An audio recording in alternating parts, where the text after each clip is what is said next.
sampah sembarangan. Udah tahu sampah biang masalah, buang sampah pada tempatnya lah. Iya ya, kalau bukan kita siapa lagi? Ayo kita buat Jakarta jadi bersih. Menceritakan bagaimana pengalaman dan bagaimana juga kiatnya lembaga dan BUMN juga dari pemerintah Polda mau sharing bagaimana paling tidak kiatnya menggunakan media sosial untuk mengkampanyekan program kerja di DKI atau juga menggunakan media sosial untuk kampanye juga bagaimana mengubah perilaku-perilaku yang ada di DKI. Kami persilakan sekitar 15 menit.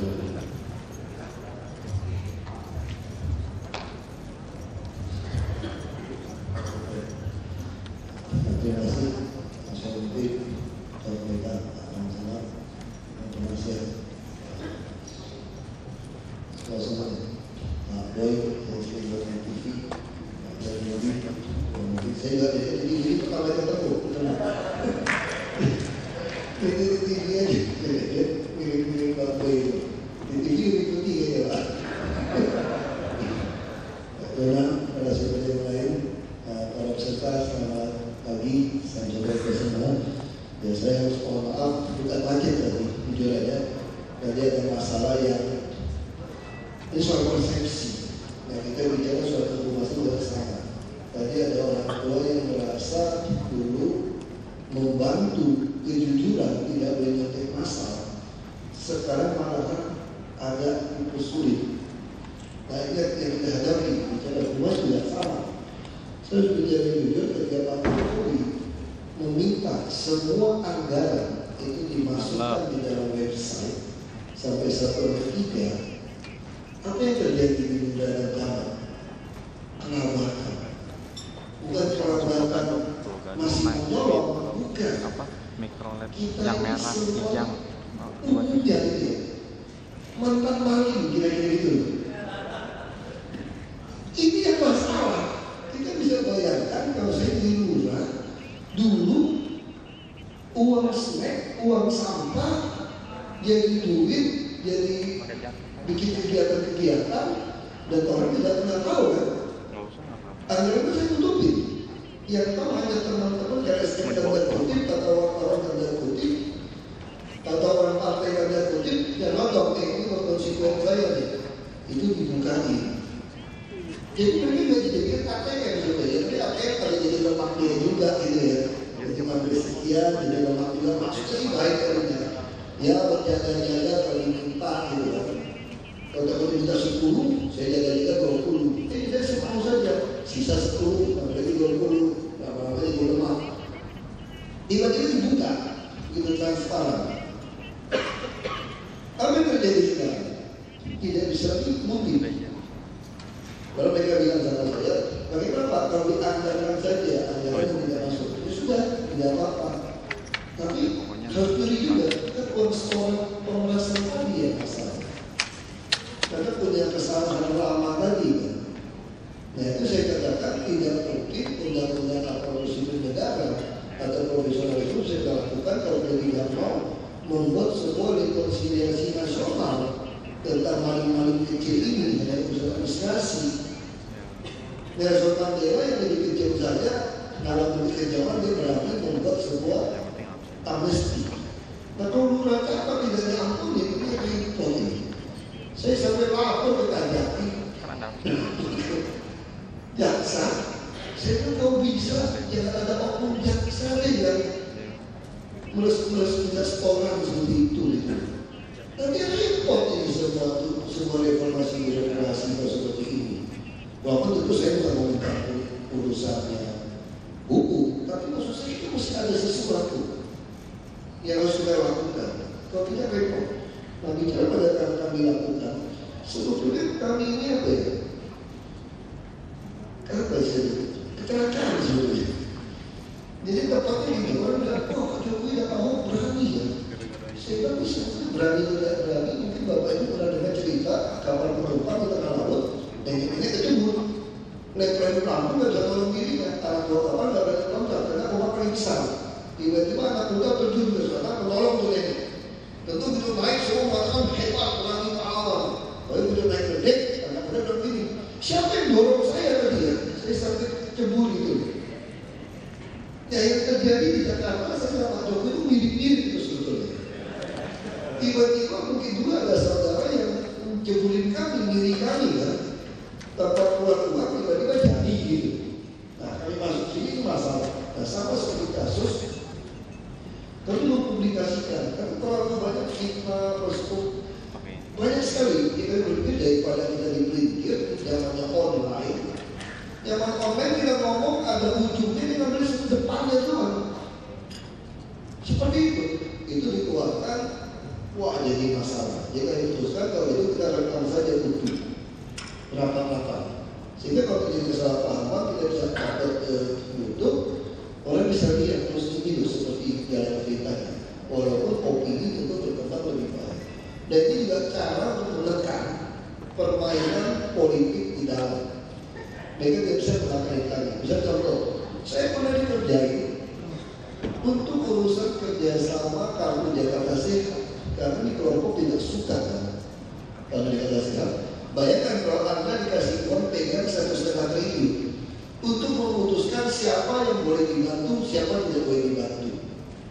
Tadi 10%, 20% ada KTT itu terjadi orang luar kota, operasi jantung, dibikin KTP DKI, dapat sesuatu juta dari DKI, keluar dari nungguin di hotel itu hotel gitu.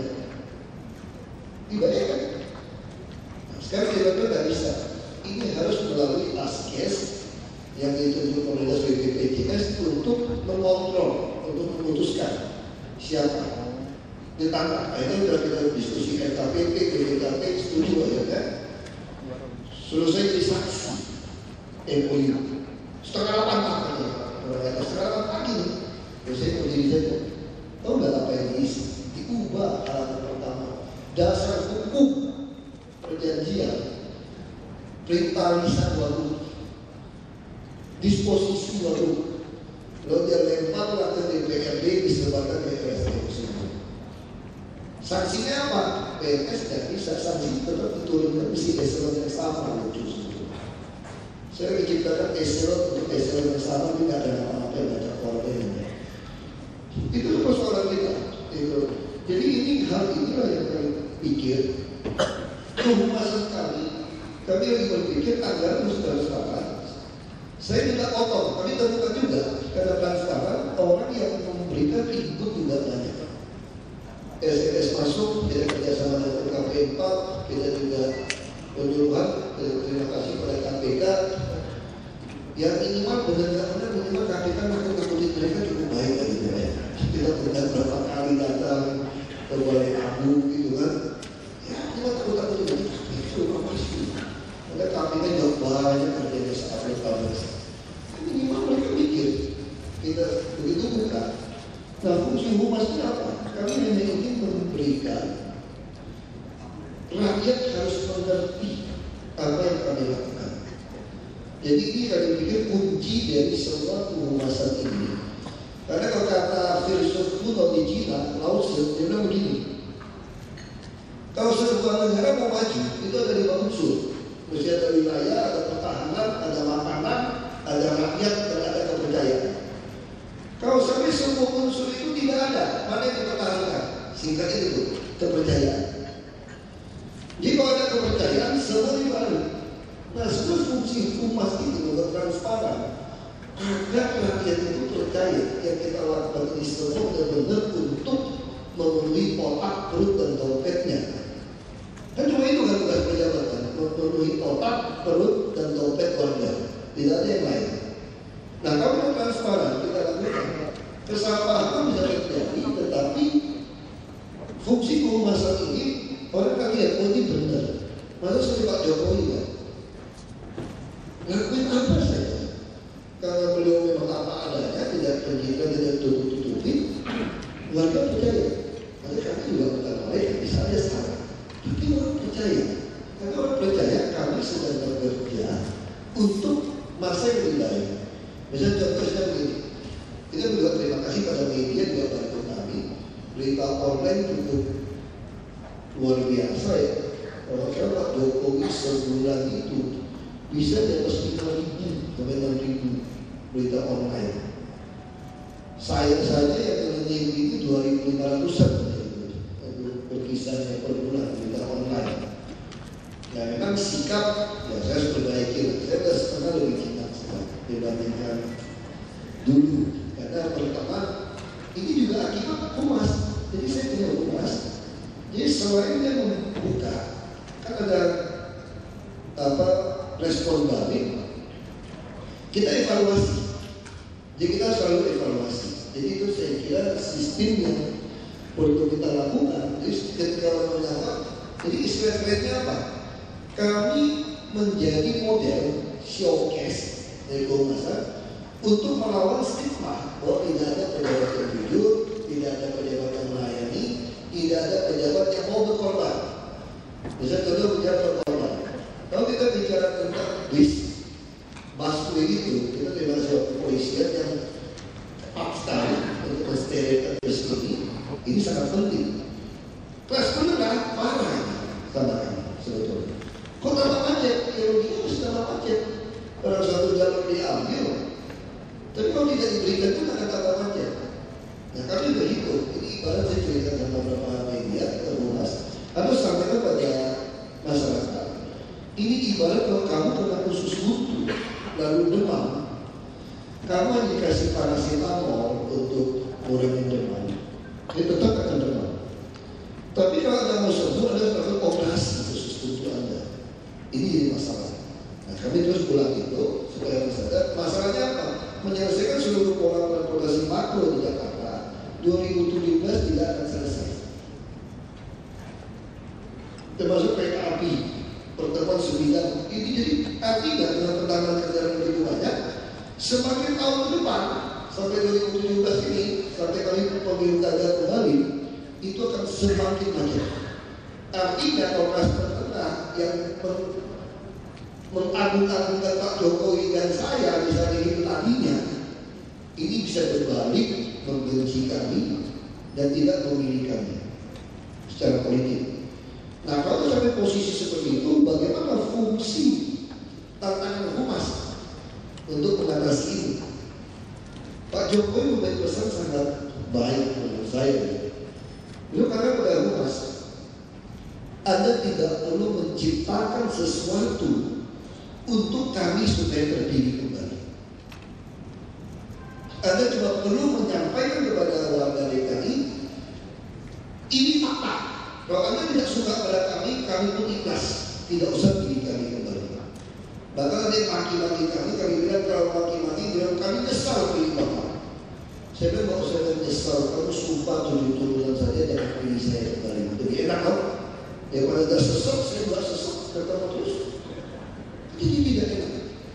Nah jadi ini yang penting saya pikir kami lakukan ketika tantangan kehumasan ini. Ketika mereka berpikir mempertahankan posisi, rusakkan sistem kehumasan transparansi ini. Anda akan makin dikejar sampai tidak bisa jawab. Dia ketika kita mengatakan saya tidak salah, seperti tadi, sampai jam 10 masih nggak selesai, nggak puas, tetap memaksa saya menghukum semua guru, kepala sekolah segala macam. Saya selesai dia. Anda puas kalau saya ambil pistol, saya tembakin satu-satu kepalanya depan kamu. Oh enggak, maksudnya bukan seperti itu Pak. Nah saya sudah mengakui birokrasi kami memang tidak beres. Tapi bukan berarti tidak ada yang tidak beres. Masih ada yang beres. Nah saya minta Anda untuk duduk bersama.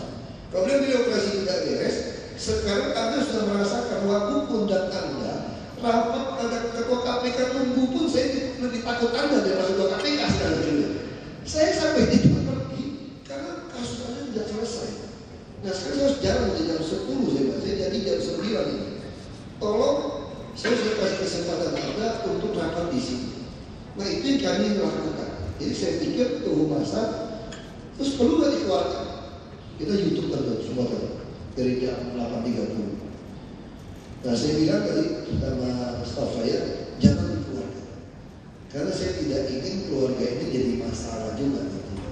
Jadi tentu ada hal-hal ketika memproteksi kepentingan orang, saya kira fungsi kehumasan akan membuat orang dirugikan, Anda jangan keluarkan. Tetapi kalau hanya merugikan kursi pemimpin Anda, keluarkan. Itu prinsip Pak Jokowi yang saya lakukan di DKI. Ya kalau saya kan merugikan saya, dia kadang-kadang itu yang membuat kesan saya jadi jelek. Saya ngomong apa adanya kan, ngomong apa, saya udah lupa ada rekaman seperti itu. Mana udah ngomong, lupa oleh saya. Ini mau dikeluarkan tidak katanya. Jadi kalau tidak dikeluarkan, pesan sampaikan kepada warga apa yang kami lakukan tidak ketangkap. Tapi kalau keluarkan itu, kesannya Pak Masih Ahok itu memang kurang beradab seperti itu, kurang ngerti ngomongnya itu. Ya sudah, saya bilang harus dikeluarkan supaya orang tahu kenapa bisa kejadian seperti itu. Nah tentu lawan politik kita akan menyomot yang pas isi marah-marahnya tanpa ujung itu yang diulang-ulang. Nah saya kan sama Umas tidak perlu kita penjelasan karena saya sudah siap dibenci pun tidak apa-apa, tidak dikritik pun tidak apa-apa. Yang penting pesan dari Pemprov bahwa kami sedang bekerja, sedang memperbaiki keadaan harus jalan. Tentu saja saya juga sekarang sudah belajar juga yang rem-rem ngomong lah ya, yang namanya kampret saya hilangin, yang bajingan terus hilangin, atau dalam marah itu mesti dihilangkan. Nah itu kita mulai lakukan. Tapi sekali lagi kami sangat percaya humas, fungsi tantangan humas ini bisa selesai kalau kita berani transparan, kita tidak menutup-tutupi apa adanya. Justru kejujuran ini akan membangkitkan sebuah kepercayaan. Begitu kita dapat kepercayaan, maka semua urusan pasti bisa beres. Itu harapan kami. Dan penutup saya jelaskan, kami sangat bersyukur bahwa pada silpain ini kami dapat transparan. Kami dari 40-an triliun APBD, tahun depan kami sudah mencapai 70 triliun. Cuma tidak enak kalau angka 47 kesannya kurang enak. Nanti orang tanya kemarin kemana? Bukan belanja. Tapi kalau tahun depan kami sudah menggunakan e-budgeting, kita akan menggunakan badan lain, badan barang jasa, jadi tidak bisa lagi terlalu banyak urus barang jasa. Semua bisa dimonitor dari e-procurement, semua betul-betul dimonitor dari budgeting awal. Maka kami yakin DKI dengan mudah mencapai 100 triliun APBD ini. Terima kasih.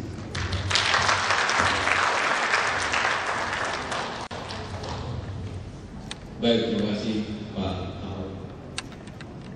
Begitu semangat, ciri khas Pak Ahok menjelaskan segala sesuatu. Ada dua hal yang menurut saya baik yang bisa digarisbawahi baik dari Pak Jonan maupun dari Pak Ahok, bahwa ada hal yang penting dalam memperbaiki lembaga dalam konteks kehumasan. Yang pertama merubah mindset kultur, jadi disampaikan Pak Jonan maupun Pak Ahok. Yang kedua mengatakan apa adanya, tapi bukan untuk posisi pimpinan, tapi untuk kalau DKI atau untuk Pemprov DKI, bukan untuk pimpinan. Dan dua narasumber ini mengatakan bahwa humas sangat vital. Baik Bapak dan Ibu sekalian, mumpung masih hadir narasumber sangat luar biasa ini, beri kesempatan untuk bertanya kepada narasumber siapa dan dari mana Bapak dan Ibu berasal. Silakan, Bapak Boy mau nanya silakan.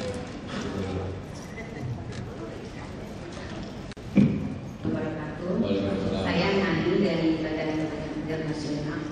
Saya ingin bertanya kepada Pak Suki. Pertama mengenai busway. Sekarang Pak, jalur busway itu untuk pulangnya sudah saya kira-kira kapan bisnya akan dibukanya. Kemudian yang kedua, saya tadi pagi membaca orang lain bahwa DKI Jakarta itu berniat untuk membuat PLTN. Program PLTN memang tugasnya salah satu tugas dari badan. Itu bagaimana tanggapan Bapak mengenai itu? mengucapkan terima kasih kepada mereka yang telah menonton kepada kami, dan juga terima kasih kepada dua narasumber kita yang hebat-hebat pada pagi hari ini. Hebat karena memang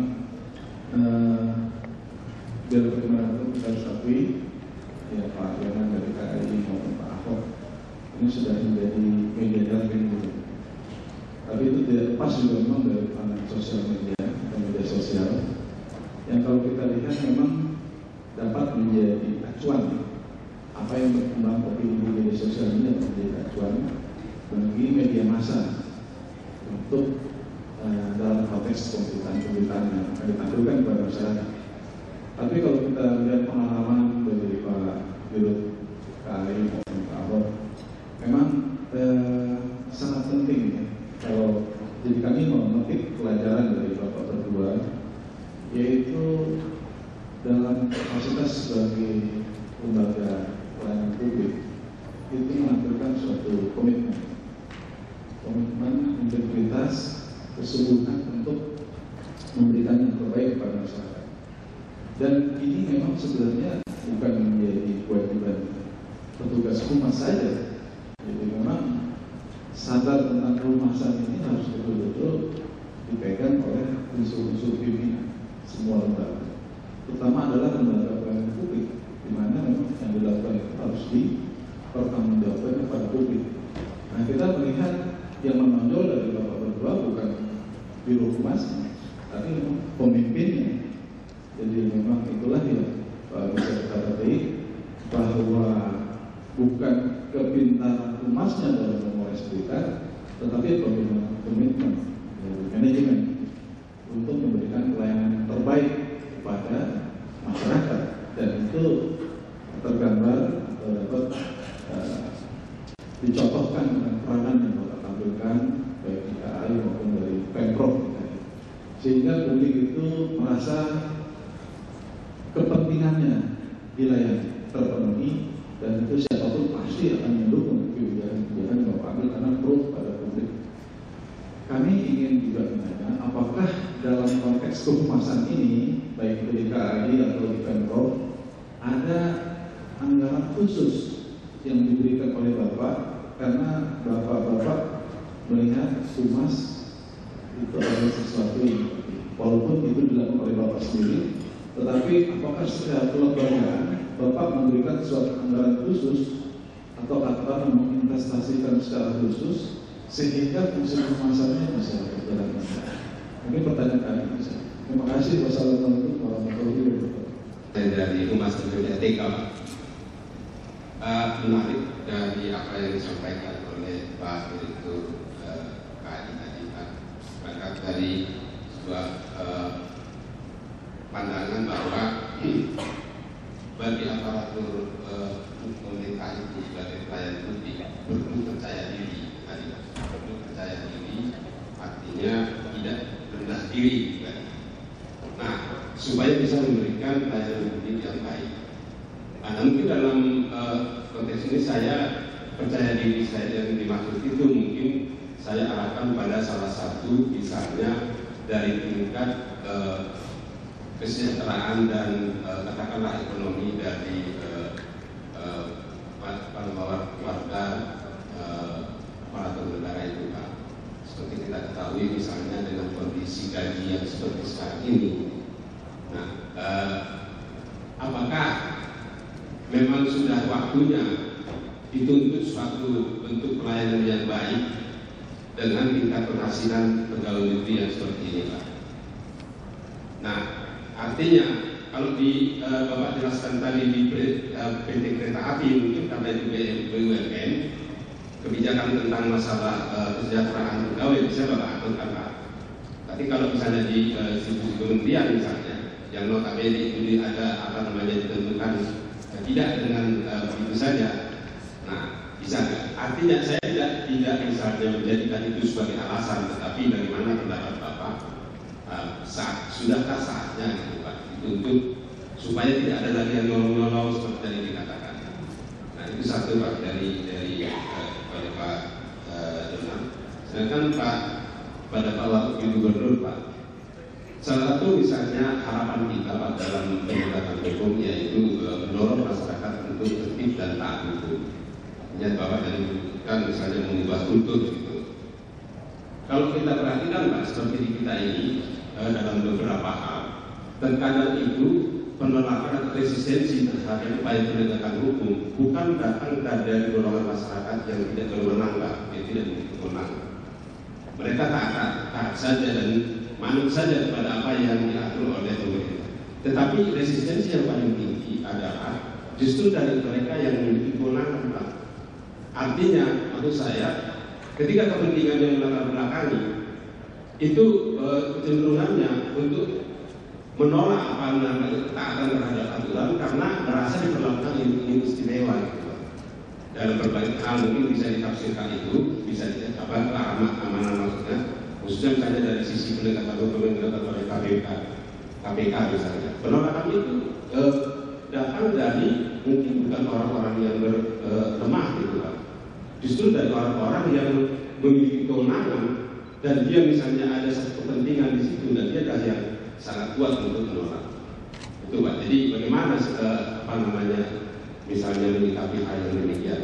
Karena secara sederhana saja kita lihat kalau misalnya di negara kita, kalau sudah punya kewenangan atau punya misalnya kemewahan dan sebagainya, apapun yang dia lakukan seolah-olah benar saja Pak.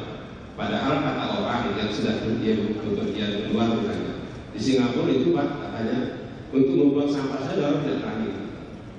Yang kan menerobos lampu merah misalnya tidak berani. Warga kita kalau ke sana tak itu nurut aja itu semua. Tapi kalau di dalam negeri Pak, apa saja dilakukan untuk melanggar aturan. Bagaimana menurut Anda? Ya, saya kira pesan kami secara nasional tahun ini 5 miliar. Jadi programnya macam-macam, tapi total 5 miliar. Itu yang kalau boleh saya tambahkan. Jadi 5 miliar itu angkanya signifikan nggak? Angka 5 miliar itu dibandingkan dengan total biaya yang kami keluarkan tahun ini kira-kira jumlahnya 8 triliun. Jadi Bapak bisa ada komparasi ya Pak ya. Mungkin menjawab ya Pak Bapak. Kalau yang Bapak dari PPATK,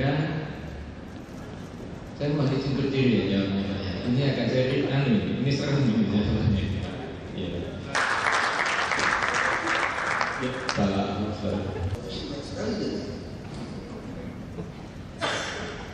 Ya saya agak banyak ya.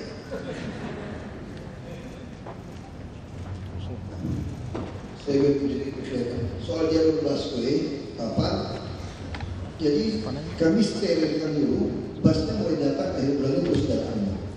Jadi ibu bisa bayangkan, harusnya Transjakarta itu punya kira-kira 1.700 unit untuk total 15 koridor, kira-kira 1.200 unit. Tapi selama 9 tahun, Transjakarta itu hanya punya 579 unit. Dan itu pun setelah kami perketat, hanya 400 unit yang 460 yang jalan. Itu pun kalau mau jujur lagi di bawah 300 yang jalan sebetulnya. Karena sudah 9 tahun. Selalu berdebatnya, kenapa tidak mau beli bus? Gasnya tidak ada. Kenapa tidak mau pasang gas? Busnya mana? Nah, kita bisa investasi.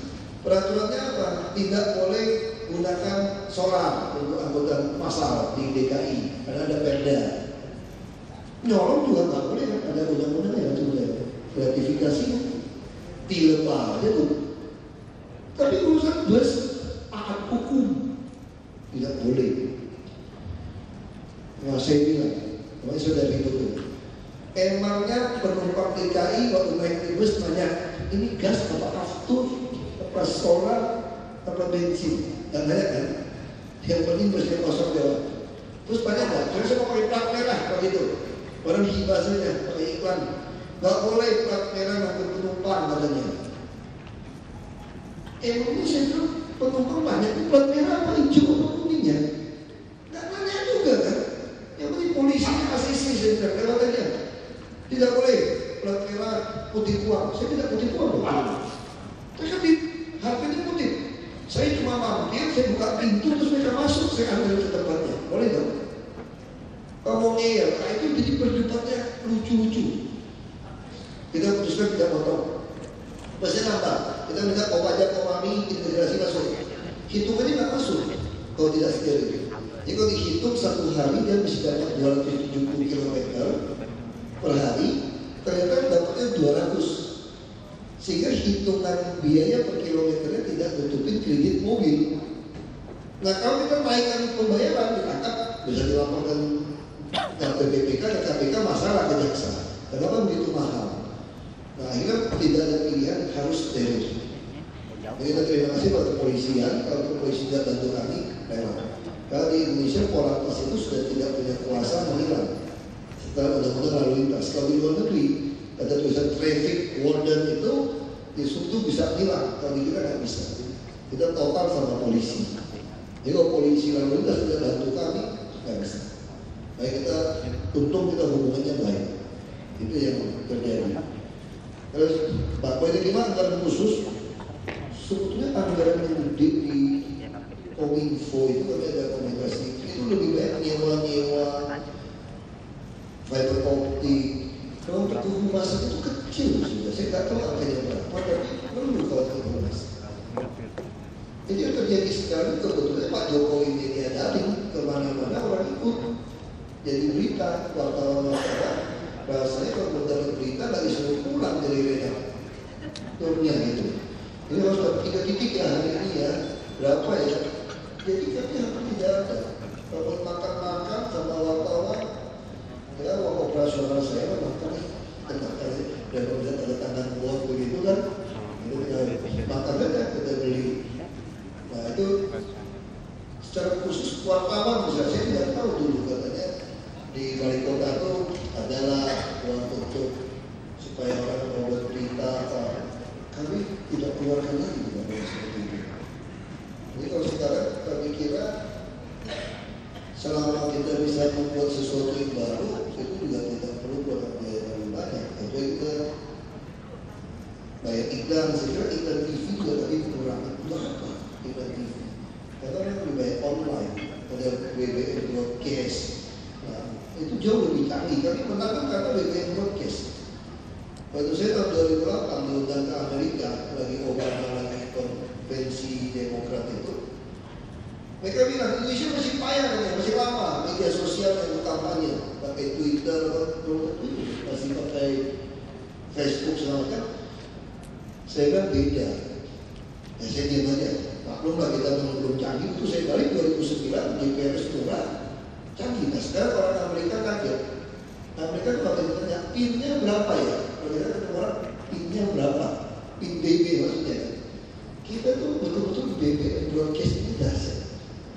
Jadi yang pertama kali menggunakan BBM broadcast menangani pemilu kada atau pemilu di Indonesia mungkin cuma Jokowi yang tahu kali. Kirim singkat-singkat film-film. Di Amerika tidak pernah mengenali. Nah itu khas orang Indonesia, semua orang punya BlackBerry. Nah saya pun punya 13, karena satu BlackBerry kontaknya cuma 2000. Dan kadang-kadang saya suka lupa, ini dia di mana di BlackBerry, mana yang nama dia. Karena satu, waktu kampanye, orang minta cek terus kan. Waktu dia cek, 2000 mentok. Kalau mentok, masa nggak bisa di-accept lagi, masa beli lagi satu. Nah sekarang saya nggak boleh dasarnya, nggak tahan dengan barangnya itu, apalagi banyak orang broadcast. Nah itu, anak Pak Boy. Terus yang tadi, humas gimana sikapi gitu ya. Yang dengan orang Singapura. Saya berpikir gini, kita nggak boleh suzon. Aparat kita masih banyak yang idealis, yang bersih. Nah, saya suka polantas kita omong, kita punya nurani sama orang. Selama kita niatnya benar, kita tidak untuk kepentingan pribadi, kita bagi. Orang mau kok kerja sama dengan baik. Karena aja ketemu ngomong. Itu sikap kami seperti itu. Kayak Pak Jokowi ya, dia harus dikajak makan. Karena Pak Jokowi itu betul-betul nggak ada suzon, semua orang tuh baik. Saya bilang, Pak di Jakarta Pak, beda musuh. Bisa. Orang datang enggak, tukang tipu kan banyak Pak. Dia punya kontrakan, dia belakang-belakang minta rumah susun, mau dijual kan. Penjarain dia bilang, 6 tahun. Kadang Pak Jokowi nangis-nangis gitu kan. Padahal Pak saya gitu. ini risiko ini, betul-betul ini Jakarta Pak, masih nggak apa-apa, tapi nggak selama di Solo, nggak udah tahu ya, nggak usah ini lagi, jadi akhirnya masih ambil sikap ya, nah, tapi kami sangat bersyukur bisa contoh orang Singapura. Orang Singapura saya kan bilang tertib, cuma sampai ke Batam, orang kecil takut, udah sembarangan keluar, karena tak denda. Kalau kita, sekarang coba lihat, kenapa orang takut masuk jalur busway? 500.000 bos, takut kami. Kalau nekat ya sudah, kalau masih saya dari total 500.000 masih nekat, saya blokir SDNK. Karena undang-undang cuma menentukan 500.000. Jadi kepolisian cukup baik, betul. Ada caranya Pak, bisa 1,5 juta. Caranya gimana? Kalau dia masuk busway 500.000, ketahuan dia bawa SIM 1 juta, dia 1 juta tambah 500. Oh bagus, jadi tambah-tambahin ya. Kita cari salahnya sampai bisa melewati peraturan. Nah ini yang kami lakukan. Saya kira sikapnya itu, kalau ditanya penegakan hukum, saya masih ketemu banyak sekali aparat yang baik. Memang aparat tidak baik juga banyak. Tapi yang tidak baik pun selama kita hanya ngomong, kita sampaikan situasi seperti itu, terima, kita sampaikan. Jadi itu yang saya kira KPK juga lakukan. Kalau mau tindakan repot, pencegahan ini lebih penting sekarang. Bagaimana kita mulai menyadari karena itu sikap kami yang kami yakin jangan ya.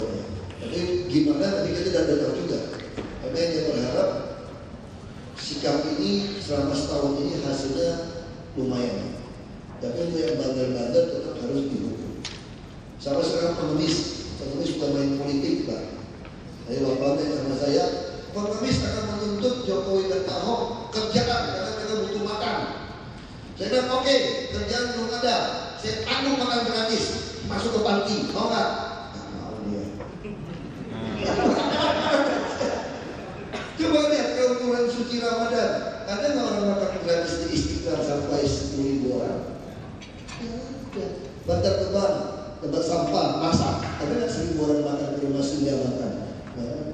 Makanya saya berpikir mungkin mau beli tanah di Cibadak Sukabumi, bikin rumah yang besar, yang ngaku-ngaku itu masuk di pesantren, jauh Cibadak kan, kasih makan 5.000 sehari, 5.000 sekali, 15.000. Kalau 200.000 orang saja Pak, makan 30 banyak 1,08 triliun kira-kira setahun. Kasih aja, dia nggak keluar makan situ itu, pakai ikan mas. Pasti dia nggak mau juga, itu kira-kira sikapnya seperti itu lah, atas seperti ini. Baik, terima kasih. Kita buka pertanyaan kedua oleh saya, ya Bapak itu Kementerian Perhubungan. Terima kasih, ada beberapa pertanyaan yang saya tanyakan. Mungkin saya bisa cerita sedikit, kalau bisa saya bagi di media ini bisa dibagi dua. Yang pertama mungkin itu media mainstream ya, yang kita kenal media massa, media elektronik, radio, online. Lalu yang kedua adalah media sosial. Media sosial ini mungkin kita bisa sebut sebagai media alternatif. Nah, selama ini di kehumasan ini kita selalu sibuk dengan media mainstream. Pimpinan tertinggi selalu hanya concern pada media mainstream. Apa yang diberitakan itu, ketika ada sebuah berita yang negatif, pasti itu akan menjadi PR humas, gimana supaya citra lembaganya itu menjadi baik. Padahal kita ketahui bahwa dari fakta saya mendapatkan informasi bahwa media mainstream sekarang ini memang media massa sekarang ini di Indonesia sudah banyak sekali.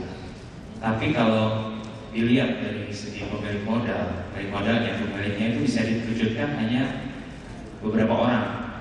Jadi kadang-kadang apa yang kita persiapkan, yang kita bikin, misalnya membuat siaran pers sebaik-baiknya, kadang-kadang yang muncul di media itu mereka mengambil dari sisi yang negatifnya. Mungkin seperti Pak Wakil Gubernur tadi bilang, diedit-edit, hanya yang bagian tertentu saja.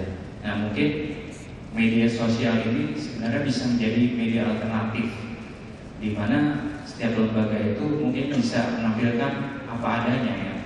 Kalau baik ya bisa ditampilkan secara utuh baik, tidak ada yang edit-edit. Problemnya di sini mungkin belum semua lembaga bisa terbuka seperti itu, karena kalau sudah yang namanya media sosial berarti semuanya serba transparan dan tidak semua pemimpin tertinggi mungkin memiliki concern yang seperti itu. Nah, mungkin untuk berbagi cerita aja, pertanyaan saya, apakah ada tim khusus kayak di lembaga Pemprov DKI dan mungkin PTKI yang mengurusi media sosial ini? Gitu, karena kalau di kami kebetulan ada media sosial cuma belum begitu fokus dikerjakan karena ya itu tadi masih sibuk dengan media massa yang lain, mengurusi media massa yang lain. Nah, itu aja sih Pak, mungkin ada yang itu ingin saya tahu, mungkin ada apa? Apakah ada cara khusus gitu untuk menangani media sosial ini? Ya, terima kasih Mas. Selamat siang. Assalamualaikum warahmatullahi wabarakatuh. Mohon izin, saya akan bertanya ke Pak Jun. Nama saya Susero dari Biro Humas dan Protokol Provinsi Banten.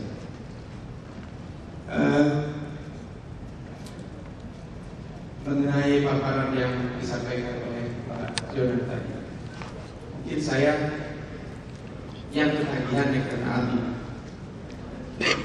Pagi tadi juga saya kesini naik kereta api Kalimantan dari jam 6.18 sampai tanggal jam 8.08 dan nyaman sekali. Tadinya saya tidak pernah mau naik kereta api. Ini pengalaman waktu tahun 81. Terima kasih Pak. Waktu saya baru lulus SMA, saya naik kereta api dari Serang ke Rangkas. Saya satu gerbong dengan pedagang ayam, Pak. Yang ada ayam, ada bebek, kambing juga ada, bahkan yang bawa rumput. Dari situ selama 30 tahun saya tidak pernah naik kereta api. Nah, ketika 3 bulan yang lalu saya ada tugas di Jakarta mengenai Jakopusnya. Saya ditawari oleh teman, Pak, naik kereta api saja, enak. Ketika masuk gerbong pada waktu itu, kok beda dengan 30 tahun yang lalu? Apa bukan satpam kereta, satpam perusahaan? Nah, ketika pemeriksaan tiket, tugas kereta api dia tidak membawa tiket. Itu kan satu gerbong banyak orang. Ketika petugas bilang, Bapak bawa tiket? Tidak. Satpam dari mana? Dari perusahaan A. Mohon izin Pak, saya petugas kereta api. Kalau saya naik kereta api dengan keluarga saya harus bayar. Saya harus beli tiket. Mohon izin nanti Bapak turun. Bisa? Siap. Akhirnya petugasnya telepon ke masinis. Mohon izin stasiun terdekat tolong berhenti, saya turunkan penumpang. Nah, ketika terdekat di Mangkang stasiun Mangkang, satpam itu diturunkan Pak. Dan betapa malunya kan dilihat oleh beberapa penumpang bahkan penuh di gerbong itu. Dia turun dengan pandangan mata orang gerbong, malu kan Pak. Dan dari situ saya sekarang naik kereta api lagi karena memang nyaman. Nah, dengan adanya kemajuan dari PT Kereta Api ini, saya juga akan bertanya kepada Pak Jenderal. Di Banten ini banyak bekas-bekas rel kereta api yang wilayah Pandeglang dan Lebak yang tidak terpakai. Bahkan ingin saya tanyakan, apakah ada pengembangan dari Direktur Kereta Api ini, pengembangan transportasi wilayah ke sana? Siapa? Saya Pak Agus dari BKPN. Saya satu pertanyaan buat Pak Gus terkait dengan kereta api. Jujur saya akui bahwa saya harus apresiasi terhadap manajemen kereta api saat ini Pak. Saya punya edukasi ketika kereta api yang model baru sekarang sudah bisa operasional, memang sangat beda dengan yang dulu. Saya coba mengedukasi ke kota itu luar biasa. Kali ketika kita mau coba jalan ke kota, kereta apinya sih bagus Pak, tapi saya nggak dapat parkir Pak mobilnya. Mobil mau parkir ke stasiun kereta api nggak ada tempat, karena tempat itu nggak bisa menampung parkir motor dan mobil. Kereta apinya ke sana sih bagus Pak, aman kita, nggak ada kaki lima, nggak ada pedagang, tapi lokasi parkirnya tidak memenuhi atau tidak cukup atau kurang luas untuk menampung penumpang. Coba lagi Pak, beberapa minggu berikutnya buat jalan-jalan, tapi parkirnya sesak, saya paksakan aja Pak. Begitu pulang dari sana, mobil kebalik. Jadi atas persoalan ini, kira-kira ke depan gimana program mengatasi persoalan ini supaya orang ke Jakarta itu nggak mau mobil juga.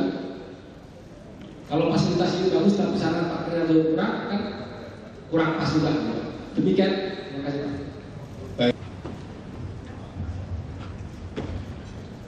Saya kira tadi sudah cukup jelas ya cara khusus mengenai sosial media ya. Tadi Pak Boy sudah jelaskan, memang kalau kepalanya lurus, bawahnya tidak berani tidak lurus gitu. Kami sebetulnya tidak terlalu banyak cara sih untuk tanganin. Kalau ada berita-berita negatif, Pak Humas kasih tahu, saya juga punya ada tim anak-anak aktivis. Mereka sampaikan saja, Pak ini ada berita, misalnya itu kan ada berita-berita tentang saya. Biasa tuh pendukung-pendukung kami itu kirim dengan BBM. Dia lebih cepat. Jadi termasuk komentar-komentar buruk tentang kami, dia kirim. Jadi tidak ada secara khusus ya untuk lakukan. Saya juga punya. Jadi tim ini rata-rata ini relawan. Jadi banyak mahasiswa di ruang kerja saya. Di ruang kerja saya itu karena ruang kerja saya itu besar. Itu ada meja rapat, aktivis-aktivis kalau datang itu nongkrong di ruangan saya. Saya cuma numpang meja di ruangan yang besar itu. Jadi kita bisa berdiskusi, termasuk handphone saya. Kalau saya lagi pusing, mau dilihat itu encet itu kan pusing di BBM. Jadi kasih kata itu encet itu. Nah itu kalau dibalas sesuatu yang lagi sudah ada auto text. Sudah tahu, karena mereka sudah tahu saya mau ngomong apa. Karena mereka belajar sama saya itu ikutin. Istilahnya saya sudah berjaga, saya lupa, saya ngumpil pun dia lihat. Karena saya, jadi mereka lihat saya rapat bagaimana, kita makan bagaimana, kecuali masuk ke toilet saja mereka tidak ikutin. Jadi semua, saya itu pakai toilet umum, jadi mereka bisa, karena pakai toilet umum, mereka bisa lihat. Jadi itu yang kalau strategi khusus. Saya kira itu strategi juga ya. Sebenarnya saya tahu saya pikirannya seperti apa waktu di start. Atau ada komentar-komentar yang kita undang makan. Jadi ada orang-orang yang suka bela kami tidak kenal. Misalnya di Twitter dia suka bela. Kadang-kadang kami undang dia makan, kami ingin tahu bela ini mau ngapain nih kira-kira gitu ya. Nah kita ajak makan, kita ngomong, ini kita tahu. Jadi strateginya seperti itu aja. Kita buka diri saja. Kami tidak pernah tutupin, tapi kami mendengar juga apa masukan mereka. Terus untuk melawan bagaimana? Kita tidak pernah melakukan. Jadi kami tidak pernah mau melakukan ada berita negatif, cepat ditangkis. Tidak akan mungkin ada bisa menangkis. Malah kami coba dibantu lihat, oh ini IP-nya sama, orangnya sama. Coba ganti-ganti nama. Oh jadi kita tahu. Misalnya dari ratusan komentar, ada 10 komentar yang jelek, kita cek ini 10 orang. Atau satu orang ganti nama. Kalau lebih sering itu satu orang ganti nama. Jadi mereka itu mungkin orang-orang bayaran. Nah, selama itu ya sudah. Patuhan kami sederhana hanya 50% plus 1 kan. Selama yang nyela kita tidak lebih dari 50%, berarti kebijakan kita masih oke. Itu aja cara strateginya. Baik, terima kasih. Jadi kalau saya menyimpulkan tadi memang ada tim khusus ya. Karena tadi dilihat kalau ada akun Twitter yang menyerang, atau yang mau mendukung Pak Ahok, kemudian dipanggil kan. Berarti ada tim yang asistensi itu yang khusus Twitter atau di Indonesia. Iya, semuanya. Jadi ada apa, relawan tadi membantu. Silakan, Pak Jonan. Ini saya mau izin itu karena di sini dingin sekali Pak. AC-nya itu pas di atas itu. Saya juga begini. Iya. Iya, masih. Oh iya Pak. Jadi ini bukan Pak, bukan menghormat, kita cuma kedinginan ya. Mohon maaf Pak. Saya juga minta izin Pak moderator, Bapak Ketua KPK, kalau Bapak biarkan saya di sini 15 menit lagi, itu pertanyaannya pasti bukan tentang seminar ini, pasti mempermasalahkan kereta api. Ya. Jadi ya mohon maaf saya Pak. Ya, mungkin sebaiknya saya sudah disuruh pergi aja Pak. Ya, yang Mas tadi dari Kementerian Perhubungan, seperti tadi yang saya jelaskan, saya yakin pimpinan Kementerian Perhubungan itu sama dengan saya. orang yang tumbuh dan besar tidak di zaman media sosial, sehingga perhatian terhadap media sosial itu kurang. Mungkin kalau disuruh buat akun Twitter juga belum tentu bisa, gitu ya, betul ya. Kira-kira Bapak tanya aja, bilang yang tanya saya, gitu ya. Nah, saran saya memang harus ada edukasi. Tim humas saya dan tim IT kereta api itu mengedukasi pimpinan kereta api. Kalau tidak mau, saya yang paksa. Gitu. Kalau rekan-rekan saya yang senior di kereta api itu tidak bisa mengirim email ke saya, oh saya habisin Pak. Email aja satu, ya. Nanti saya tanya soal Twitter, oh pasti saya tanya Pak, dan sebagainya. Karena sama-sama waktu saya dulu kuliah buat skripsi Pak, waktu kuliah di Universitas Erlangga itu, gak ada Pak kok ketik komputer, pakai mesin ketik manual yang kalau lubang itu harus ganti satu kertas. Ya. Nah itu saya juga belajar, jadi mungkin itu. Kalau tim khusus ada di kereta api yang mengelola media sosial ada sendiri. Jadi kalau hebatnya hebat saya nggak tahu, tapi ya ada. Bapak tadi terima kasih Pak, Bapak pelanggan kereta api. Begini Pak, tadi itu saya maksudkan aja dengan ketua KPK. Saya ingin lagi katakan yang tidak, bukan pelanggan saya tidak boleh tanya, karena Anda nggak kasih makan saya, iya kan? Iya, nggak kasih makan banyak protes buat apa kan banyak. Ya. Betul. Kalau Pak Boy Rafli, Bapak Ketua KPK yang masih kasih makan seluruh rakyat Indonesia yang bayar pajak Pak ya. Kalau saya belum tentu Pak. Nah, kalau pertanyaan Pak, saya terima kasih Bapak tadi tentang Kalimaya. Kalimaya itu begini, yang minta Kalimaya itu Ibu Gubernur Banten. Waktu saya mengajukan izin pembangunan trase kereta api Bandara Soekarno-Hatta itu harus ada izin gubernur. Lalu Ibu Gubernur mengatakan, oke, ini saya butuh, tapi saya minta satu. Rakyat Banten itu butuh kereta lebih baik. Anda bisa nyediakan enggak? Lalu saya katakan gini, kasih saya 1 bulan, saya pasti selesai. Itu timbul Kalimaya. Terus harganya kasihnya 20.000 ya Pak? Iya. Kalau 20.000, Bapak naik dari mana? Dari Serang ke Jakarta, Tanah Abang ya Pak? Ya. Itu masih masuk akal. Kalau pemerintah mintanya 2.500 harus nyaman, minta Tuhan saja. Saya tidak bisa. Oh iya benar. Itu ada teman saya dari Kementerian Perhubungan karena tadi sampaikan. Saya kereta api tidak bisa dijalankan dengan image politik. Kereta api itu fakta Pak. Kalau 2.500 minta nyaman, Banten Serang, Tanah Abang ya nggak mungkin Pak, naik sepatu roda jauh lebih. Iya. Tentang pengembangan ada Pak. Kalau Bapak tanya kapan, di mana, nanti Bapak berdua aja diskusi sama saya. Saya tidak mau direkam dan tidak mau didengarkan publik. Kenapa? Kalau nanti saya mulai ngurusin tanahnya, nanti harganya lebih mahal. Ya, mohon maaf. Nanti biasanya saya kalau dengan Ibu Gubernur atau Bapak Kepala Wilayah dimanapun saya lapor berdua, saya tidak mau orang lain karena saya takut nanti pembebasan tanahnya sulit sekali. Bukan sulit, mahal sekali. Tempat parkir. Jadi Bapak tanya parkir ya. Saya cuma ingin tanya satu sebelum saya jawab pertanyaan Bapak. Kalau harga karcis parkirnya dinaikkan, Bapak bersedia apa enggak? Jawabannya iya atau tidak? Tuh, dengan jawabannya iya atau tidak? Hah? Nggak ada konsekuensi, nggak ada kenyamanan. Oh ya pasti. Bapak bayar parkirnya berapa mobilnya sekarang? 1 jam kalau masalah 3.000. Nggak mungkin pakai jam Pak. Nggak mungkin. Tidak ada parkir di mana stasiunnya Pak? Di Bekasi. Nggak mungkin. 2.000 kalau masalah. 2.000. Itu 1 hari parkir. Kalau Bapak pakai mobil ya? Kebetulan nggak lama. Nggak lama kan saya ke kota itu paling dalam sekitar paling lama 2 jam. Iya. Jadi saya bayar. Saya lupa juga tapi yang jelas saya bayar. Ya pasti Pak. Ya. Itu parkirnya itu begini.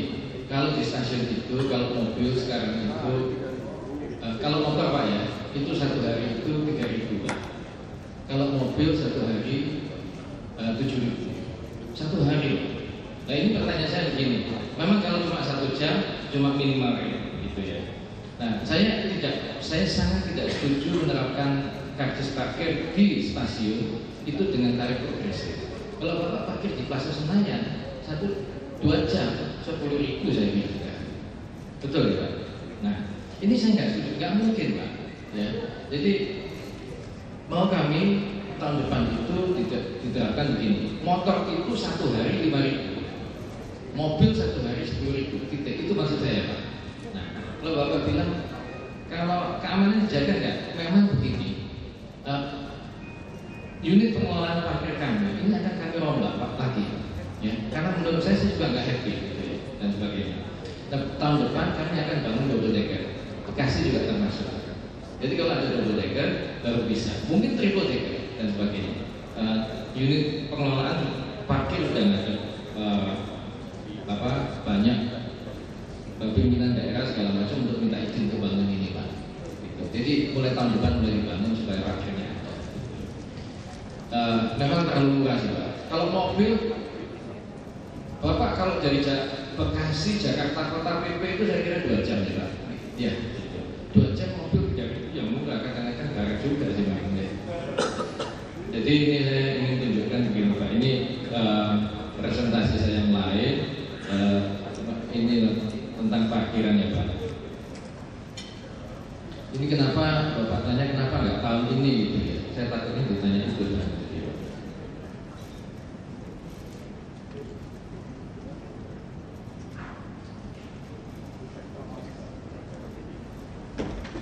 Nah, untuk menyediakan parkir Bapak Bekasi, salah satu dari 63 stasiun yang kami tertibkan, itu kami itu harus mengeluarkan 5.647 kios dari area stasiun. Mungkin saya tidak terkenal Pak Wagub Jakarta karena saya tidak bilang kampret itu ya. Ya, jadi tapi kalau banyak-banyakan lapak dan kios kan menjadi kait dengan kereta api. Kalau Jakarta masih banyak saya kalau hari ini. Nah, ini kan Pak, kayak pondok Keranji. Pondok Keranji ini ditertibkan supaya ada parkiran. Nanti ini dibangun double decker. Ini Depok Baru. Depok Baru itu halaman stasiun seperti ini. Ini ratusan pedagang loh di sini. Nah sekarang sudah bisa untuk tempat parkir. Bapak katakan ini perlu double decker. Sepakat. Tahun depan kita mulai bangun. Gitu. Karena kalau tidak, memang tidak cukup Pak. Tapi asalnya dari sini Pak. Ini tanggalnya ada Pak. 10 Desember 2012, Juni 13 2013, 6 Oktober 2013. Kalau nggak percaya Bapak ke sana sendiri. Ini stasiun Duri. Ini kan ini Pak. Ini 175 kios dan 33 rumah hunian liar. Sekarang ini 6 Oktober. Sekarang sudah jadi tempat parkir. Ini Bogor Pak ya. Ini dulu rumah untuk 700 kios, lapak dan sebagainya di sini. Sekarang coba lihat di sini. Jadi parkiran kayak begini. Ini 5.000 motor dan hampir 500 mobil Pak di sini. Nanti akan dibangun double decker sehingga kapasitasnya bisa 10.000 motor dan 1.000 mobil.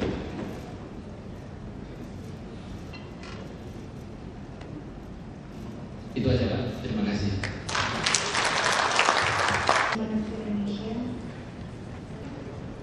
Apabila pimpinan tidak salah dengan kemarin, misalnya pimpinan masih punya visi tidak atau kurang transparan seperti itu, kan kemarin menginginkan organisasi yang lebih transparan, kan ada perbedaan visi.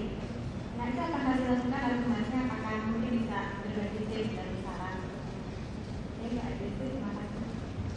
Baik, dari Irjen, saya ingin memberikan pendapat mengenai KPK.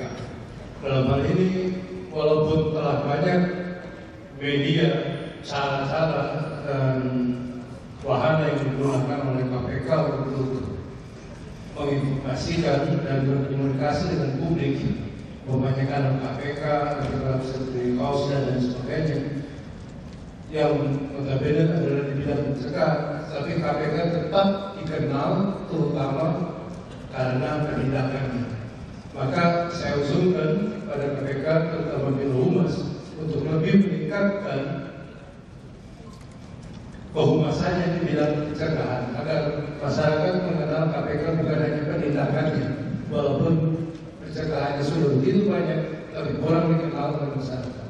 Hadirin saya, terima kasih. Assalamualaikum warahmatullahi wabarakatuh. Kereta api membangun DKI kebetulan juga dari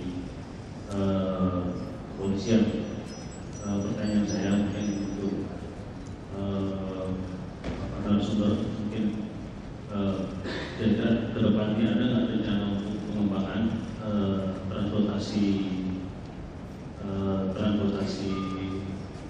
lokal, sehingga antara kereta api dengan Pemprov DKI dan kepolisian ini saling terkaitan. Misalnya seperti kita banyak teman-teman kita ini tinggalnya di pinggiran kota Jakarta yang menggunakan transportasi pakai kereta api, sehingga dari situ langsung terkonektivitas. Saya demikian. Nama saya Suhendri dari Jaksa Humas Otoritas Bidama Biasa. Tapi sedikit saya akan nyentil untuk Pak Ignatius. Sebenarnya Pak, dulu saya tugas 98 ke Rangkas Bitung. Itu sebenarnya bukan saya ngerek Pak. Protokol, kemudian bagian pemberitaan dan juga bagian informasi publik. Kepala Biro Humas merangkap sebagai juru bicara KPK. Kemudian tadi memang sebuah persoalan sekarang di era keterbukaan informasi, KPK sedang OTT atau tidak, lebih tertarik itu. Bukan kita tentang hal-hal yang berbau bukan the good news, itu bad news. Kemudian dengan Komnas HAM, ini saya berarti berita juga.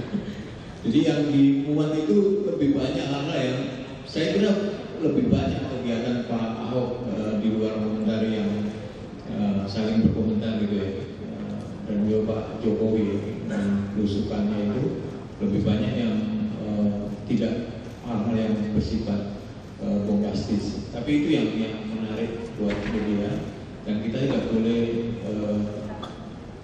menutup mata bahwa itu cermin masyarakat juga. Masyarakat menginginkan hal-hal yang bersifat berita-berita yang sedikit bombastis. Ada artis yang mengenakan tinju dengan pengacara. Nah, ini berita yang terus-menerus juga. Ini kan apa untungnya nih buat masyarakat, kan nggak ada. Tapi orang ingin tahu, kalau udah menyangkut tokoh publik, apa yang dilakukan oleh tokoh publik itu. Kemudian tadi yang bagaimana humas itu, kalau di PT KAI dan DKI memang pimpinannya yang menjalankan fungsi kehumasan, meskipun itu tidak diakui sebagai fungsi kehumasan, tapi saya lihat yang menjalankan fungsi kehumasan itu kalau di DKI ya Pak Jokowi. Sekarang kita mengutip dari Kepala Biro Humas DKI memberikan statement, memang agak sedikit berbeda dengan KPK. KPK lebih banyak juru bicara yang ngomong dibanding ketua KPK. Meskipun ketua KPK kalau ngomong pasti jadi berita. Tapi kan Pak Ketua nggak mungkin melayani 24 jam. Kalau yang melayani 24 jam itu ya harus seorang yang memberikan informasi, dan informasi itu harus akurat, proporsional, dan lengkap. Dan sekarang zamannya online, berita itu tidak lagi diukur jam per jam atau hari per hari, tetapi detik demi detik.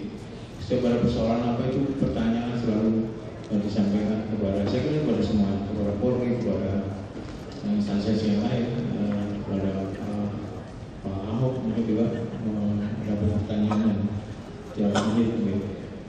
Baik, Pak Ahok, untuk menjawab tadi ada beberapa pertanyaan dan juga saran saya kira dari penanya kita. Pertanyaan yang susah, kalau dengan atasan beda pandang transparansi bagaimana? Ini pertanyaan yang susah. Ada masing-masing orang berbeda ya. Nah, saya agak kontrol jawab ini. Ya, kita ngomong aja yang benar. Biarin. tinggal kita ukur dia berani pecat kita atau tidak. Nah, biasanya PNS nggak gampang ini dipecat. Kalau saya nggak konyol, saya jadi duri dalam daging dia aja, dia ngomong kapok gitu. Lawannya di dalam, tuh nggak bisa pecat saya, nggak bisa ngapa-ngapain saya gitu kan? Atau kalau tidak tahan, tidak berani harus pindah kerja. Jadi situasi pindah kerja di mana pun mirip-mirip juga akhirnya.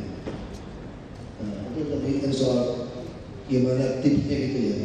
Nah saya tidak tahu, itu nanti bisa temukan sendiri, kita bisa ukur-ukur gitu. Kan ini masalah saya adalah masalah keluarga, masalah gaji, banyak sekali pertimbangannya macam-macam. Berhenti kerja bagaimana, gitu kan? Nah, kalau saya dulu sempat melawan pejabat sistem nggak bisa saya ubah. Gimana pikiran saya? Saya mau pindah ke luar negeri tinggal, jujur aja. Saya frustrasi waktu masih bujangan. Tapi untung saya ada bapak, saya kan nggak boleh pindah. Lawan katanya. Nah ini kan kebetulan kan itu masing-masing saya tidak bisa kasih tips seperti apa. Saya sempat mau pindah ke Kanada. Saya frustrasi gitu, tekan sini pabrik itu, dan tutup. Tapi bapak saya bilang nggak boleh. Kamu saya sekolahkan untuk melawan. Gimana kamu yang sekolah? Orang kaya di kampung digituin, apalagi orang miskin. Lawan katanya. Orang miskin nggak bisa lawan orang kaya nggak bisa tantang pejabat. Jadi pejabat kamu, biar lawan katanya. Nah itu beda-beda. Jadi caranya beda. Saya tidak tahu puas atau tidak puas menjawabnya. Tapi kira-kira itu yang saya alami ya.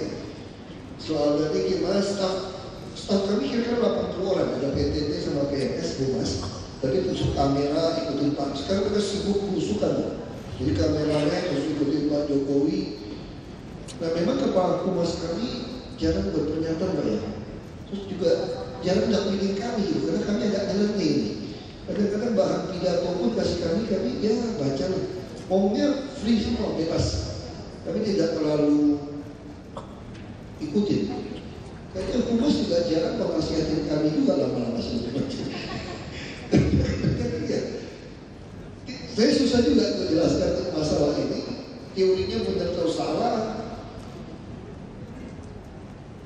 Terus teman-teman yang suruh tweet segala macam itu ya. Misalnya kayak tadi, saya baru dikirim nih, Pak ini ada berita nih, Bapak bilang sudah lebih baikkan gitu ya. Jadi artinya saya sama partai sudah tidak ada masalah.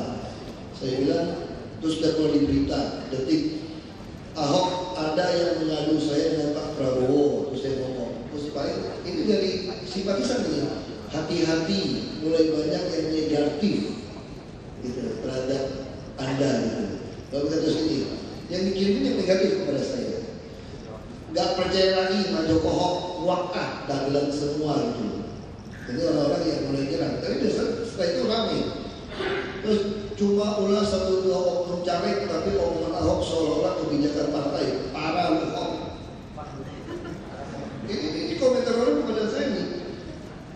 Terus dikasih juga, tapi yang ngomong lebih baik. Oh ada, aku selalu percaya Pak Ahok, apapun yang terjadi maju terus Pak, tetangga sebelah memang dia mau fitnah. Jadi kirimnya ini, masih percaya sama orang seperti ini, sama dengan terlalu. Nah jadi ini yang dikirim dari, bahkan bukan dari Humas malah. Humas hanya tiap minggu melaporkan kepada kami negatifnya apa. Kami bisa rapi. Rapi pun kami tidak ada khusus harus seperti ini, tapi minimal bagi kami tahu nih, kami buat pernyataan ini, negatifnya ini yang datang. Yang nyela kami ini. Tapi kalau seperti ini, kami akan minta tim saya cari apa IP-nya. Lihat, apakah ini satu orang ganti nama atau banyak orang. Contohnya baru keluar, berita baru keluar. Nanti sampai malam, kira-kira dari komentar sampai puluhan, ratusan, dijumlahi komentar yang positif berapa. Dan tanpa orang kita intervensi. Ini penting. Kalau orang kita intervensi, yang tim kita ditipu. Kita menipu diri sendiri.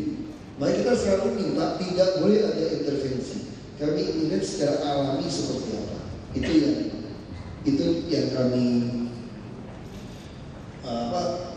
lakukan ya. Saya kira staf tadi jawab kalau harus birokratis. Kalau mau tweet ya. Jadi kalau mau nge-tweet bebas. Tidak ada pengaturan.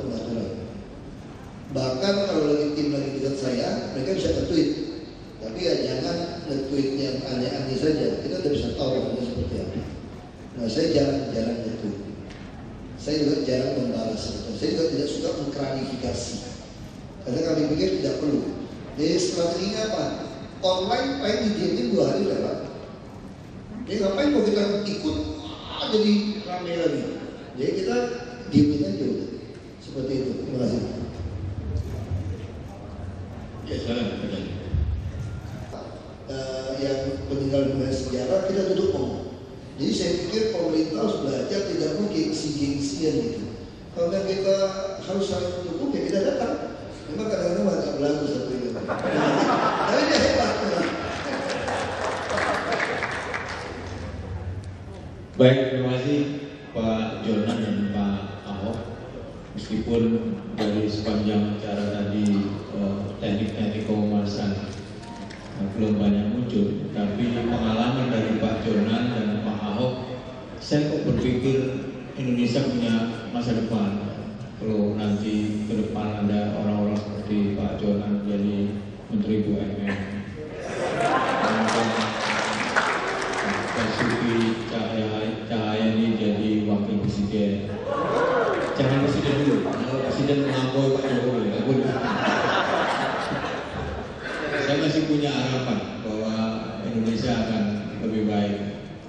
Masih banyak orang-orang seperti Pak Jonan dan Pak Ahok yang ingin dengan komitmen untuk membangun bangsa dan negara kita.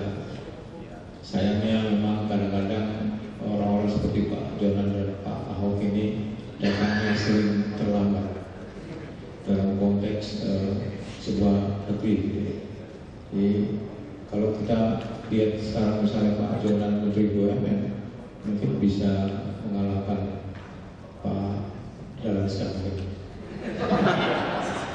atau malah dipecat. Baik Bapak dan Ibu sekalian, sekali lagi terima kasih. Tadi kita sudah sepanjang dari pukul 10 sampai jam 12 sampai 12 saya mendengar pengalaman sharing dari Pak Ahok dan Pak Jonan.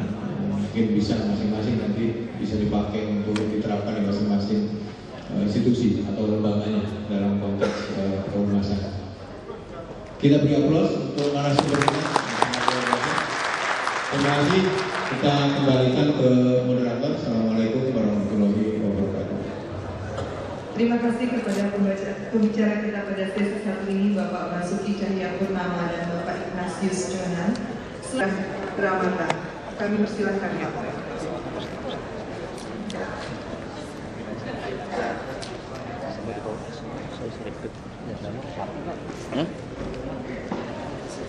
Ya, mas.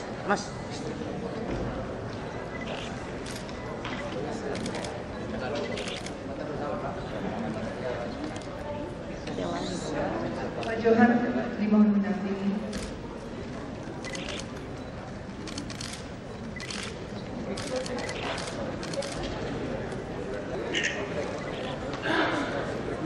Sekalian, pemaparan untuk sesi 1 telah selesai. Kini kami persilahkan Pak Jonas mana?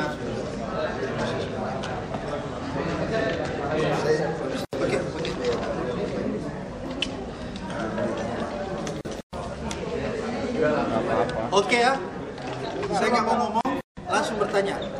Silakan. Oke, di sini ada Pak Ahok, ada Pak Jonan. Pak, soal acara ini kira-kira nanti seperti apa Pak? Satu-satu dulu. Kenapa? Seminarnya dulu.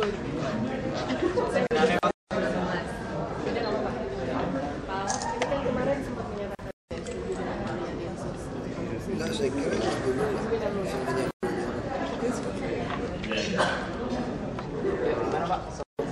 Tentang seminar aja dulu. Nanya Pak. Ya kan? Pas kan? Ya. Kalau KPK Pak.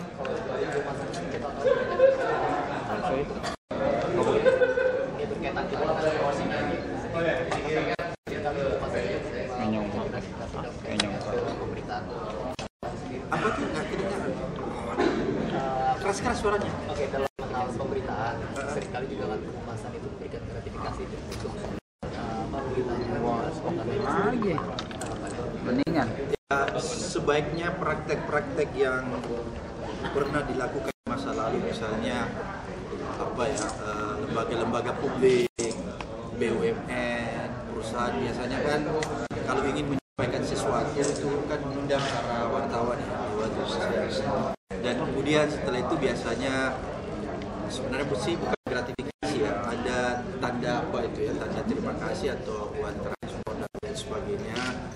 Saya pikir cara-cara itu harus dihindari ya, cara-cara itu harus dihindari, dan saya sangat yakin juga pasti setiap media itu punya kondak, punya kode etik untuk melarang wartawannya menerima itu. Oleh karena itu saya pikir kalau masih ada pejabat-pejabat tertentu yang masih melakukan hal-hal demikian, justru harus dipertanyakan. Jangan-jangan pejabatnya nggak benar nih, jadi masih melakukan hal-hal begitu. Saya pikir itu sementara. Pak Jona, silakan. Iya, kalau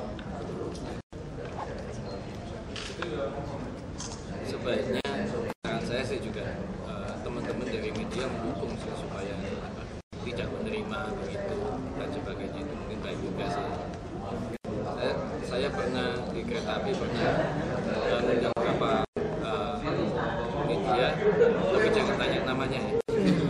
Itu kami kirim training bersama ke luar negeri, itu uang sakunya dikasih dikembalikan, nggak diterima sama saya. Saya kira saya appreciate sekali sih. Ya, makasih. Oke. Silakan, apa lagi? Bertanya sebebas-bebasnya. Pak Ahok tentang tadi itu bisa dijelaskan kenapa Pak? Densus anti korupsi kan sempat kemarin beberapa waktu lalu sempat ada wacana untuk pembentukan Densus anti korupsi di Polri saat fit and proper test Pak Soekarno. Pak Ahok kan kontra nih Pak dengan ini. Kan saya hanya bilang, sebetulnya dulu setelah pasca reformasi, komisi-komisi pun tidak perlu ada kalau institusi-institusi itu bisa bekerja dengan baik dan efektif. Nah, kenapa ada komisi pemberantasan korupsi?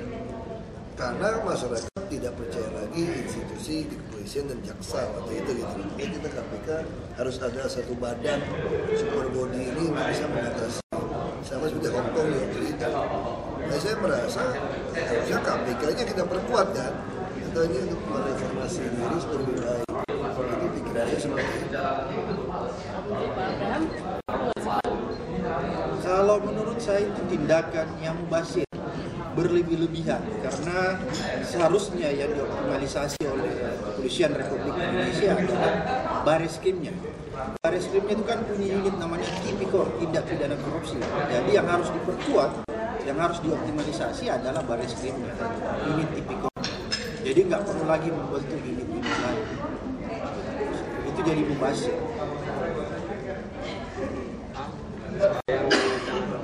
Ngomong amnesti ketika ada jabatan toleransi itu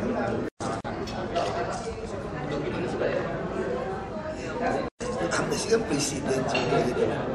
Maksud saya itu kita mesti ada pikirkan semacam rekonsiliasi. Kalau sampai ada oknum yang memeras terus untuk jadikan ATM, lebih baik Lurah Camat itu harus menyatakan melawan bersama. Kalau kita mencuri itu sampai kapan mencurinya, maksudnya gitu. Nah itu kita katakan harus ada satu cut off dari yang lama-lama ini, lama kesalahan tidak dihukum. Ada harus dihukum, yang korupsi harus dihukum gitu. Karena harus ada pemiskinan harta, tapi itu kesalahan administrasi tipu seperti itu. Harus dihukum tidak, ya udah. Tapi jangan lebih baik diputuskan gitu loh. Ada amnesti atau gimana? Kalau tidak, terus akan jadi ATM. Terus kecil-kecil. Kalau KPK kan mesti di atas berapa miliar baru ke KPK. Pak Wagub, seberapa besar nih Pak Bapak mengajak KPK untuk mengawal APBD 2014? Wah, kita udah kerjasama dari APBD 2013 itu. Bentuknya Pak, salah satunya Pak? Seberapa besar kecilnya rahasia lah. Kalau Adian, Bapak sering menemukan juga ada anggaran-anggaran yang segala macam. BPKP sudah temukan kan? BPKP sudah temukan. Nah Makanya kita harap dari e-budgeting tidak keluar lagi. Sudah banyak sekali yang kita tidak pernah bahas tiba-tiba muncul. Maksudnya kan semua anggaran boleh muncul kalau ada pembahasan. Dan itu hak DPRD untuk menyampaikan pokok pikiran, haknya dia. Tidak masalah, tapi kan bukan berarti memaksakan. Dengan misalnya tiba-tiba muncul, tidak boleh. Beberapa waktu lalu ada mantan wakil gubernur datang mengenai status APBD. Nah, mungkin koordinasi antara KPK dengan DKI seperti apa mengenai status APBD? Selama ini sih belum ini. Mana tuh? Ya Pak Prianto. Prianto datang ke KPK.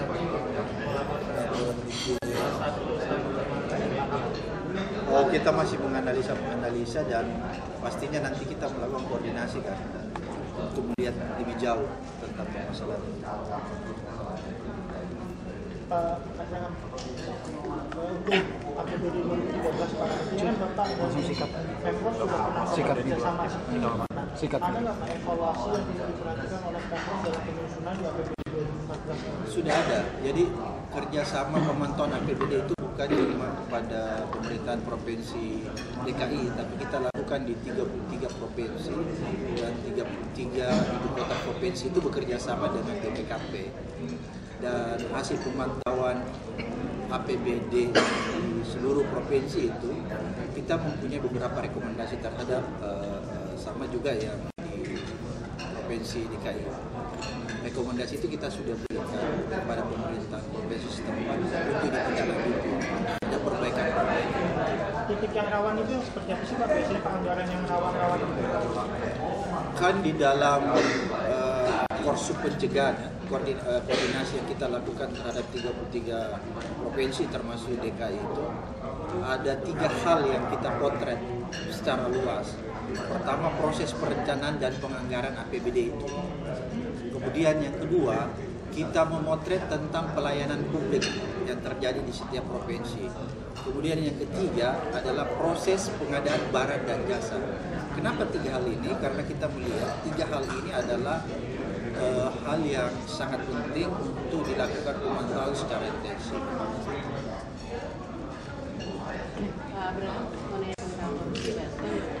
Langsung. Ini kenapa disebut kejahatan keluarga? Begini ya, kita kan melihat begini, praktek-praktek setelah tahun 98 ya, setelah proses dari sentralisasi menjadi desentralisasi, di situ banyak perubahan-perubahan yang terjadi dalam sistem perpolitikan kita, dalam sistem demokratisasi kita.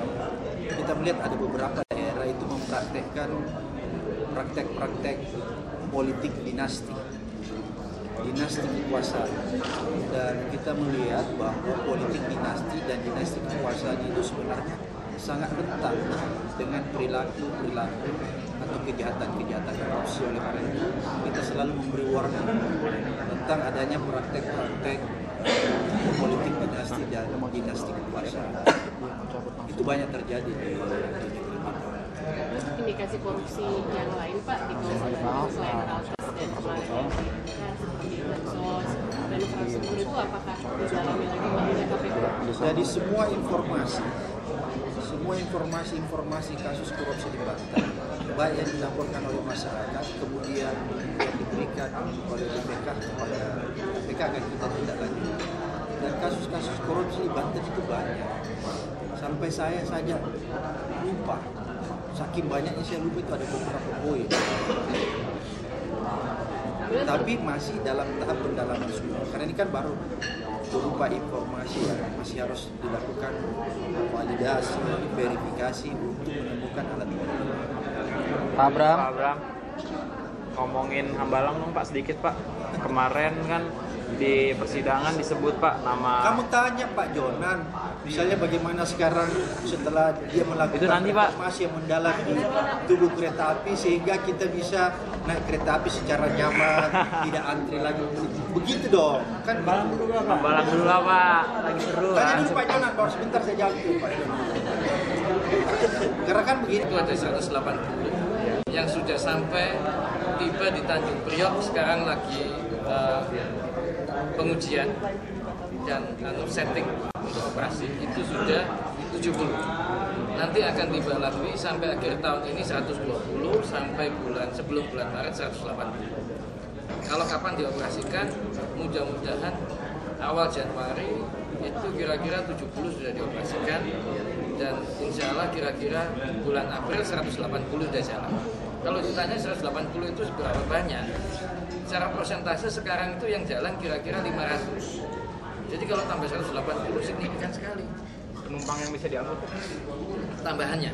Sekarang itu kira-kira mengangkutnya maksimum 600 penumpang satu hari. Kereta listrik Jakarta dengan tambah 180 akan bisa sampai 750.000 penumpang sehari, tapi longgar, tidak berdesakan, terlalu padat kayak sekarang. Boleh ya jam itu ya?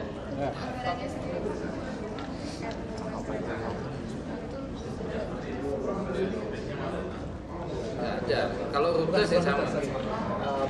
Jam frekuensi kereta. Betul, ya. Itu nanti tentunya ya banyak pertimbangan yang buat aja.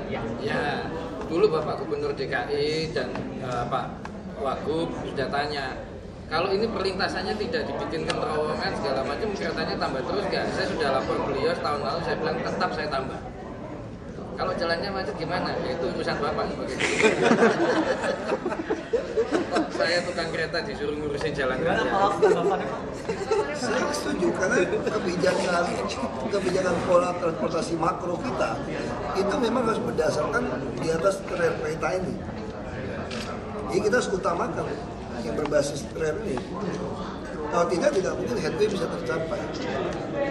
Makanya saya katakan kami dari awal mendukung penuh penambahan kereta api. Apapun yang terjadi harus dilakukan. Ada orang harus pindah. Makanya saya dorong barang kereta api membangun loop line kedua. Harus ada loop line kedua, terus ke bandara, ke Jakarta harus cepat. Jadi kita ingin betul-betul pola transportasi makro kita itu dipimpin kereta api. Yang depannya, nah bus ini kan untuk menutupin. Ya, ya Pak Jono katakan 500-an tambah 150 signifikan. Kami Transjakarta kan cuma ada 400 lebih yang beroperasi. Kita sampai akhir tahun bisa tambah 400-an. Jadi itu bukan signifikan, tambahnya sama. Nah, kita pengennya 1000, kalau pengadaan barangnya masalah. Jadi saya yakin Januari, Februari ke depan, kalau kereta api semua jalan ini ya, pakai ride di siap mall, itu langsung orang Jakarta terasa beda. Yang naik transportasi massal ya. Tapi kalau yang naik mobil pribadi pasti ngumbar. Ya kita biarin aja. Pak.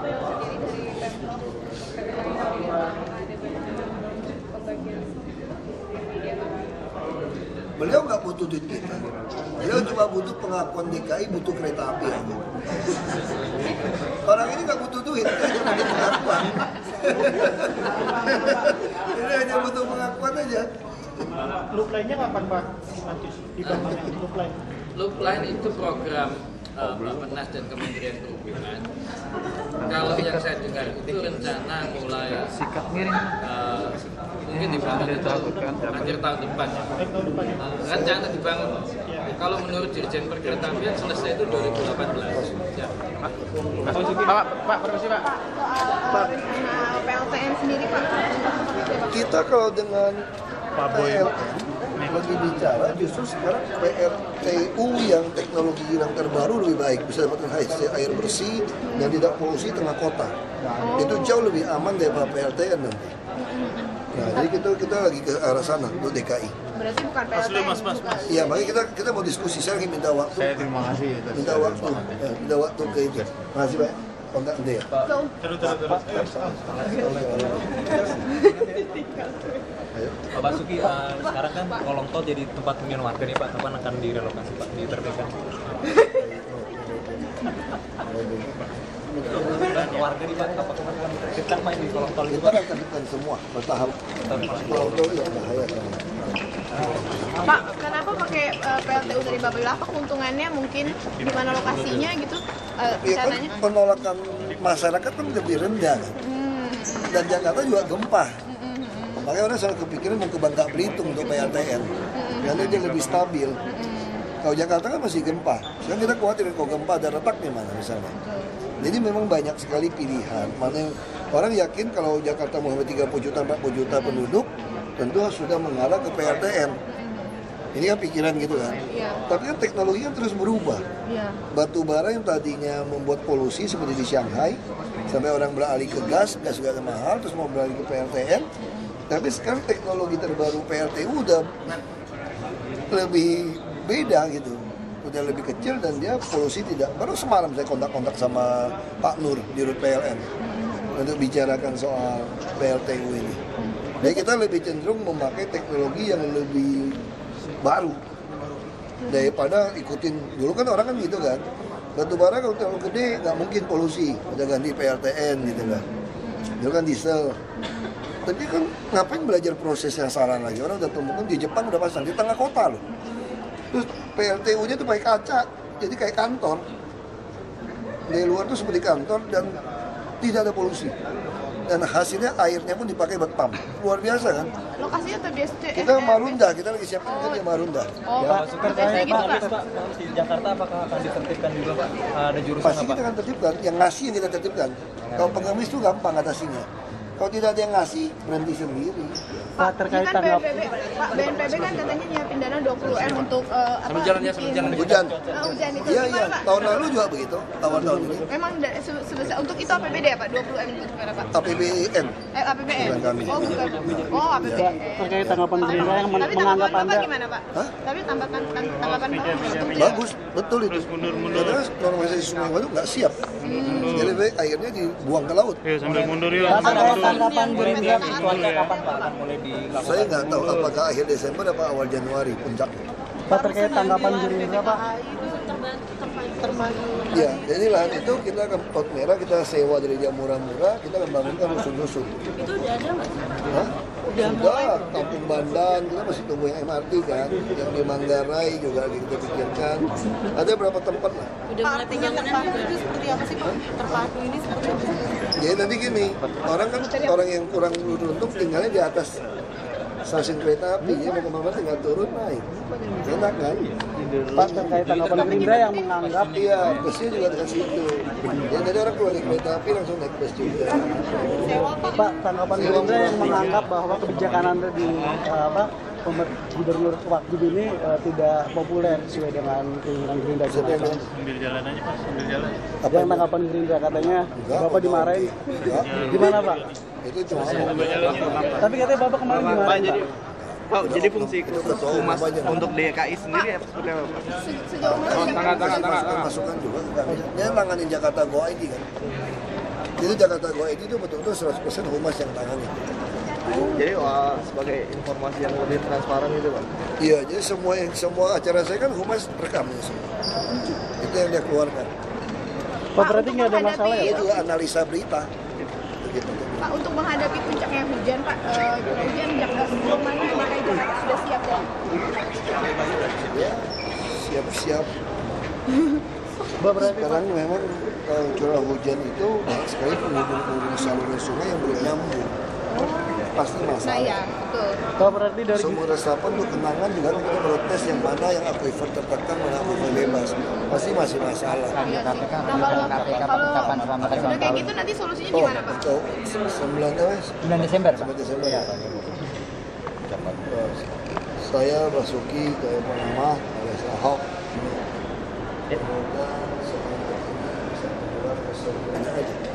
Nah, termasuk orang yang tinggal di daerah sungai pasti kena. Nah, kita mesti siapin kalau dekat dia ada apa-apa, mereka dipastikan ada air bersih untuk MCK-nya, untuk makannya cukup. Pak, berarti Gerindra nggak ada masalah ya Pak? Mendatangkan busway 300 Pak. Apa namanya rencana DKI busway 300? Kita mau tambah bus. 300 itu busway. Pak.